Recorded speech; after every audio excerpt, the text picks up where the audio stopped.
رخ کرتے ہیں international news کا اور آپ کو بتائیں کہ برطانیہ کی آن جہانی ملکہ الزبتھ دوم پورے اعزاز کے ساتھ سپرد خاک۔ ملکہ الزبتھ کو ان کے آن جہانی شوہر فلپ کے پہلو میں دفن کیا گیا۔ برطانیہ کی تاریخ کا سب سے بڑا جنازہ ہوا، لاکھوں افراد کی شرکت۔ آن جہانی ملکہ کی آخری رسومات میں وزیر اعظم پاکستان سمیت عالمی رہنماؤں کی شرکت۔ وزیر اعظم شہباز شریف نے چارلس سے ملاقات کی، والدہ کی وفات پر تعزیت کی۔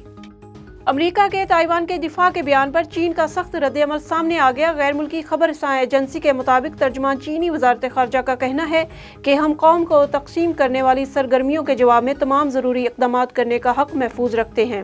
ترجمان چینی وزارت خارجہ نے کہا کہ تائیوان کے دفاع کے امریکی صدر کے بیان کی سخت مخالفت کرتے ہیں۔ تائیوان چین کا حصہ ہے اور پیپلز ریپبلک آف چائنا چین کی واحد آئینی حکومت ہے۔